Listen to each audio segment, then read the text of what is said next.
இப்போது புதிய அறிமுகம் அச்சி ஹோட்டல் சாம்பார் 50 கிராம் ரூபாய் 20 மட்டுமே. விஜயின் அரசியல் பாய்ச்சல் யாருக்கு சேதம் யாருக்கு லாபம் என விரைவாக பார்க்கவிருக்கிறோம். அரசியல் பாய்ச்சல் என்று சொல்லப்பட்டிருப்பது அவர் நேற்று முதல் மாநில மாநாட்டை நடத்தினார், வெற்றிகரமாக நடத்தினார் என்று அனைவராலும் பாராட்டப்படுகிறார். அவருடைய ஸ்பீச் ஒரு 40-45 நிமிடங்கள் இருந்தன, பிசிறில்லாமல் இருந்தன, சரளமாக பேசினார், சிறப்பாக பேசினார் என்று பாராட்டப்படுகிறார். அவருடைய கொள்கைகளை தெளிவாக மக்கள் முன் எடுத்து வைத்திருக்கிறார். யாருடன் கூட்டணி யாருடன் கூட்டணி இல்லை, அதாவது கூட்டணிக்கு திறந்தே இருக்கிறோம், ஆட்சியிலும் பங்கு என்பது போன்ற பல பாயிண்ட்டுகளை அழகாக அடுக்கினார், தெளிவாக பேசினார். அவரை பொறுத்தவரை மட்டுமல்ல, பொதுவாகவே என்ன கருத்து அப்படின்னா, அவருடைய முதல் மாநாடு வெற்றியடைந்திருப்பதாக பொதுமக்களும் கருத்து தெரிவித்து வருகிறார்கள் செய்தியாளர்களிடம். இது ஒரு பக்கம் இருக்க, தற்பொழுது விஜய் என்ன செய்கிறார் என்று விசாரிக்கும் பொழுது அவருடைய கடைசி படம் ஷூட்டிங்கை முடிக்க ஆயத்தமாகிறார். அது மட்டுமல்ல, மாவட்ட வாரியாக மாவட்ட செயலாளர்கள் 234 தொகுதிகளுக்கும் யாரை எந்தெந்த பொறுப்பில் நியமிப்பது, மக்களுடைய அதாவது மக்கள் சார்ந்த போராட்டம் ஆர்ப்பாட்டங்களை நடத்த வேண்டும், அதற்கு முன்பாக கட்சியை முழுமையாக கட்டமைக்க வேண்டும், இது போன்ற விஷயங்களை விஜய் அடுத்தடுத்து காய் நகர்த்தி வருகிறார் அப்படின்னு சொல்றாங்க. சரி, தமிழ்நாட்டை பொறுத்தவரை இன்னும் 1.5 ஆண்டுகளில் சட்டமன்ற தேர்தல்கள் நடைபெறவிருக்கிறது. யாருக்கு சேதம் யாருக்கு லாபம் விஜயின் அரசியல் என்ட்ரி என்பது குறித்து பார்க்க. யார் வாக்கு வங்கியை விஜய் சேதப்படுத்துவார் என்று அரசியல் நோக்கர்களிடம் கருத்துக்களை முன்வைக்கும் பொழுது அவங்க என்ன சொல்றாங்க, முதலில் அதிக பாதிப்பு யாருக்கு இருக்கும் என்று பேசும் பொழுது அதிமுகவுக்கு இருக்கலாம் என்று அவர்களால் பேசப்படுகிறது. ஏங்க அப்படி சொல்றீங்க, காரணம் என்ன அப்படின்னு சொல்லி கேட்கும்போது அவங்க என்ன சொல்றாங்க, நேற்று அவருடைய ஸ்பீச்சில் திமுகவை தாக்கினார், பாஜகவை தாக்கினார், இவர்களை எதிரிகள் என்றால், ஆனால் அதிமுகவை தாக்கி பேசவே இல்லை. அது மட்டுமல்ல, அதிமுகவின் எதிரிகளும் விஜயின் எதிரிகளும் ஒன்றாக இருக்கிறார்கள். எப்படி? அதிமுக பாஜகவை விட்டு விலகி வந்து அரசியல் செய்து கொண்டிருக்கிறது, திமுகவை கடுமையாக எதிர்க்கிறது. விஜயும் இதைத்தான் சொல்கிறார், பாஜகவை எதிர்ப்பேன் என்கிறார், திமுகவை எதிர்ப்பேன் என்கிறார். ஒரே அணியில் விஜயும் அதிமுகவும் நிற்கின்றனர். அப்படி இருக்கும் பொழுது அதிமுகவையும் விஜய் கடுமையாக விமர்சிக்கவில்லை. அதனால் ஒரே அணியில் இருவரும் இருக்க காரணத்தினால் இவர்களுடைய வாக்கு வங்கியை அதிகம் சேகரித்து அவர் தன் பக்கம் இழுக்கலாம் என்று கருத்துக்கள் முன்வைக்கப்படுகின்றன. இது அரசியல் விமர்சகர்களுடைய கருத்துக்கள். இரண்டாவது சேதம் யாருக்கு இருக்கும் என்று அவர்களிடம் கேட்கும் பொழுது அவங்க என்ன சொல்றாங்க, நாம் தமிழர் கட்சியை பொறுத்தவரை இளைஞர்களின் பலம் அதிகம், வாக்கு சதவிகிதமும் நாம் தமிழர் கட்சி அதிகரித்து கொண்டே வருகிறது. விஜயை பொறுத்தவரை இளைஞர்களின் பலம் அவருக்கும் அதிகம். ஆக 18 வயதிற்கு மேற்பட்டவர்கள், ஒரு 25 வயதிற்குள் இருப்பவர்கள் நாம் தமிழர் கட்சியிலிருந்து விஜய் கட்சிக்கு தாவுவார்களா என்ற கேள்வியை முன்வைத்து அவர்களுக்கும் சேதம் ஏற்படலாம் என்று அரசியல் நோக்கர்களால் கருத்துகள் முன்வைக்கப்படுகின்றன. மூன்றாவது பாஜக தமிழ்நாட்டில் கால் பதிக்க துடித்து கொண்டிருக்கிறது. கூட்டணி அமைத்தாவது ஆட்சியை கைப்பற்றவிட வேண்டும், திமுகவின் வாக்கு வங்கியை சேதப்படுத்த வேண்டும் என்று துடித்து கொண்டிருக்கும் இந்த நேரத்தில் ஒரு புது கட்சி வந்தது அப்படின்னா, பாஜக எப்படி கட்சியை பலப்படுத்த தமிழகத்தில் துடித்து கொண்டிருக்கிறதோ அந்த முயற்சியானது அந்த புது கட்சியால் வீணடிக்கப்படலாம். பாஜகவிற்கு புதிதாக சேரவிருப்ப ஒரு அரசியல் மாற்றம் வேண்டும், எந்த கட்சியில் போய் சேர்ந்தா போஸ்டிங் கிடைக்கும் என்று சிந்திப்பவர்கள் பாஜகவை காட்டிலும் விஜய் கட்சிக்கு தாவிவிடலாம் என்ற அடிப்படையில் பாஜகவிற்கு சேதமாக இருக்கலாம் என்று அரசியல் விமர்சகர்கள் கூறும் பொழுது, பாஜகவிற்கு இது தற்காலிக சேதமாகத்தான் இருக்கும். நிரந்தரமாக ஒரு 10 வருஷம் 15 வருஷம் பொறுத்து பார்க்கும் பொழுது ஒருவேளை விஜய் திமுகவின் வாக்கு வங்கியிலும் அதிமுகவின் வாக்கு வங்கியிலும் கை வைத்து அதை சேதம் செய்து விட்டாராயின் பாஜக ஒரு 10 வருஷம் 15 வருஷம் 20 வருஷம் பொறுத்து களமாடுவதற்கு அது ஈஸியாக இருக்கும். தற்பொழுது யானை பலத்தோடு ஒரு பக்கம் திமுக, இன்னொரு பக்கம் அதிமுக. விஜய் ஒரு கட்சியை உருவாக்கி அந்த வாக்கு வங்கியை சேதப்படுத்தினால் பாஜகவிற்கு களமாட ஈஸியாக அமையும். இப்பொழுதுள்ள ஒரு 10 15 20 வருஷம் பொறுத்து கூட லாங் டேர்ம் என ஆங்கிலத்தில் அழைப்பார்கள். தொலைதூர பார்வையில் பார்க்கும் பொழுது பாஜகவிற்கு ஓரளவு சாதகமாக இருக்கலாமே தவிர தற்பொழுது இழப்புதான் என்று அரசியல் வல்லுநர்கள் அழுத்தம் திருத்தமாக தெரிவிக்கிறார்கள். திமுகவின் வாக்கு வங்கியை விஜய் கை வைப்பாரா என்றால் சந்தேகம்தான். திமுகவை நேரடியாக எதிர்க்கிறார். திமுகவுடைய தலைமை மிகவும் பலமாக இருக்கிறது. அதாவது திமுக என்றாலே மக்களுக்கு தெரிவது திரு கருணாநிதி அவர்களும் திரு ஸ்டாலின் அவர்களும், ஸ்டாலின் போன்ற ஒரு உறுதியான தலைமை தற்பொழுது திமுகவுக்கு இருக்கிறது. திமுகவிற்கு எப்பொழுது பலப்பரீட்சை வரலாம் என்று கேட்டீர்களாயின், தற்பொழுது உதயநிதி துணை முதலமைச்சராக இருக்கிறார். அவர் எவ்வாறு செயல்படுகிறார்? ஒரு காலகட்டத்தில் அவர் திமுகவிற்கு தலைமை ஏற்கும் பொழுது, முதலமைச்சராக பதவியேற்கும் பொழுது அவர் எம்மாதிரியான ஒரு இமேஜை மக்கள் மத்தியில் பெற்றிருக்கிறார்?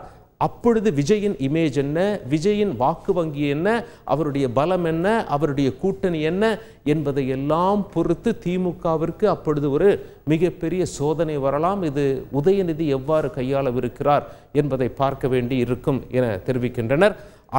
அடுத்த அரசியல் விஷயங்களுக்கு நாம் செல்வதற்கு முன், நேற்று விஜயின் முதல் மாநில மாநாடு பிரம்மாண்டமாக நடைபெற்றது. அந்த காட்சிகளை பார்த்து விடுவோம். I don't ever slow up, no I don't take shit. I got no love for the fakeness. If you wanna play tough and wanna hate this, I'll always show up. I don't ever slow up, no I don't take shit. I got no love for the fakeness. If you wanna play tough and wanna hate this, I'll always show up and make a statement. I don't ever slow up, no I don't take shit. I got no love for the fakeness. If you wanna play tough and wanna hate this, I'll always show up and make a statement. Everything I do so instinctive and so passionate. Every word I move so descriptive like an adjective. I got a vendetta against people who patented being negative when you should be getting after it. I got facts over tracks, this and that. Spitting slow, spitting fast. I could roast, I could gas. Think I'm okay at last, but I don't know if that can erase all the past and the pettiness of reflection. விஜயின் அரசியல் வருகையால் திமுகவிற்கு வருகின்ற சட்டமன்ற தேர்தலும் 1.5 ஆண்டுகளில் வரவிருக்கும் சட்டமன்ற தேர்தலில் லாபம் கிடைக்குமா என்று கேட்டீர்களாயின், நிச்சயம் லாபம் கிடைக்கும். எப்போ எதிர்க்கட்சிகள்லாம் கூட்டணி அமைக்காமல் தனித்தனியே பிரிந்திருந்தால் திமுகவிற்கு லாபம் கிடைக்க வாய்ப்புள்ளது. ஏன் அப்படின்னு சொல்லி கேட்டிங்கன்னா, தமிழகத்தை பொறுத்தவரை வெற்றி தோல்வி என்பது ஒரு 6% 7% வாக்குகள் வித்தியாசத்தில் தீர்மானிக்கப்படுகிறது. சென்ற சட்டமன்ற தேர்தலில் பார்த்தீங்கன்னா திமுக 38% வாக்குகள், அதிமுக சற்றே பின்தங்கி இருந்தாலும் நெருக்கமாக இருக்கிறார் பாருங்கள், 33% வாக்குகள். அப்படி இருக்கும் பொழுது அந்த வாக்கு வித்தியாசம்தான் வெற்றி தோல்வியை தீர்மானிக்கும். விஜய் எம்மாதிரியான கூட்டணி அமைப்பார்? எதிர்க்கட்சிகள் விஜயோடு பயணிக்க விரும்புவார்களா? சாதாரண சின்ன கட்சிகள் சென்றால் மட்டும் பத்தாது, பெரிய கட்சிகள் விஜயோடு பயணிக்க விரும்புவார்களா அல்லது தனித்தனியே நின்று களமாடுவார்களா என்பதை பொறுத்தே திமுகவின் வெற்றி வாய்ப்பு, அதாவது திமுகவுக்கு வெற்றி வாய்ப்பு பிரகாசமாக இருக்கணும் அப்படின்னா எதிர்க்கட்சிகள் தனித்தனியாக பிரிந்து நிற்க வேண்டும். விஜய் எவ்வாறு இதை கையாளப் போகிறார் என்று நாம் பார்க்க வேண்டியிருக்கும். கடைசியாக விஜயுடன் யார் கூட்டணி அமைக்க வாய்ப்புள்ளது என்ற கேள்வி எழும்போது நிச்சயமாக திமுக விஜயோட கூட்டணி அமைக்காது. காரணம், திமுகவை எதிரி என்று அழைத்து விட்டார். இரண்டாவது கட்சி அதிமுக. அதிமுக விஜயோடு கூட்டணி அமைத்தால் ஏற்கனவே எடப்பாடி பழனிசாமி அவர்கள் முதலமைச்சராக இருந்திருக்கார். இப்போ விஜயோடு பயணித்தால் யாருக்கு முதலமைச்சர் பதவி, யாருக்கு துணை முதலமைச்சர் பதவி? ஒரு புதிய கட்சியோடு அதிமுக பயணிக்குமா, முதலமைச்சர் பதவியை விட்டு கொடுக்குமா என்ற கேள்வி எல்லாம் இருக்கு. இல்ல ஆந்திராவில் பவன் கல்யாண் எப்படி அரசியல் என்று கொடுத்து கூட்டணி வைத்து தற்பொழுது அவர் துணை முதலமைச்சர் பதவியை அடைந்திருக்கிறாரோ, அப்படி விஜய் சமரசம் செய்து கொள்வாரா? அதிமுக தலைமையில் துணை முதலமைச்சராக இருந்தால் அவருடைய இமேஜ் என்னவாக ஆகும் என்ற கேள்வி எல்லாம் முன்வைக்கப்படும். அதனால விஜய் அதுக்கு தயாரா இருப்பாரா என்ற கேள்வி எல்லாம் இருக்கிறது. அதிமுகவை அவர் விமர்சிக்காதது ஒரு பிளஸ் பாயிண்டாக பார்த்தாலும் அதிமுகவுடன் விஜய் கூட்டணிக்கு ஒத்து போவாரா? முதலமைச்சர் யாராக இருப்பாங்க, துணை முதலமைச்சர் பதவி யாருக்கு தருவாங்க, யார் சமரசம் செய்து கொள்வார்கள் என்ற மிகப்பெரிய கேள்வி அவர்கள் முன்னிலையில் இருக்கின்றன. இதெல்லாம் ஒரு பக்கம் இருக்க, அடுத்ததாக பாஜகவையும் தெளிவாக தன்னுடைய எதிரி என்று குறிப்பிட்டு விட்டார் விஜய். அப்படி இருக்கும்போது காங்கிரஸ் கட்சி திமுகவிலிருந்து பிரிந்து வந்து, ஏன்னா காங்கிரஸ் கட்சியில் ஒரு சில பேர் பாராட்டி இருக்காங்க விஜய் கூட்டணி வைக்கிறேன்னு சொல்லியிருக்கிறது. அப்படி இருக்கும் பொழுது காங்கிரஸ் கட்சி திமுகவிலிருந்து பிரிந்து வந்து விஜய்க்கு சப்போர்ட் பண்ணுவாங்களா என்ற ஒரு கேள்வி இருக்கிறது. இணைந்து சட்டமன்ற தேர்தலை சந்திப்பார்களா என்று. அதற்கும் தற்பொழுது வாய்ப்பில்லை. ஏன் அப்படின்னா, திரு ஸ்டாலின் அவர்களுக்கும் ராகுல் காந்தி அவர்களுக்கும் நெருங்கிய நட்பு இருக்கிறது. காங்கிரஸை பொறுத்தவரை மாநிலத்தில் திமுகவோட கம்ஃபர்டபுளாக இருக்கிறார்கள். அது மட்டும் இல்லை, மத்தியில் யானை பலம் காங்கிரஸுக்கு திமுகவால் கிடைக்கிறது. ஒட்டுமொத்த தமிழக எம்பிக்களின் சப்போர்ட் அவர்களுக்கு தேவைப்படுகிறது. திடீரென புதிதாக விஜய் கட்சி ஆரம்பித்தால் சென்ட்ரலில் காங்கிரஸை சப்போர்ட் செய்வது யார் என்ற கேள்வி எழுந்துவிடும். இந்தியா கூட்டணி சற்றே டிஸ்டர்ப் ஆகிவிடும். அதனால் நிச்சயமாக ராகுல் காந்தி இதை விரும்ப மாட்டார் என்றே தெரிகிறது. உள்ளூர் காங்கிரஸ் கட்சியில் யார் எப்படி வேணா கருத்து சொல்லலாம். ராகுல் காந்தி தலைமையில் காங்கிரஸ் கட்சி திமுகவை விட்டு பிரிந்து வந்து விஜயோடு சேர்ந்து தேர்தலை சந்திக்க விரும்பாது என்றே சொல்லப்படுகிறது. ஒரு 10-15 வருஷம் கழிச்சு இந்த நகர்வுகள் மாறலாம். ஆனால் திரு ஸ்டாலின் இருக்க வரைக்கும் இது நடக்காது.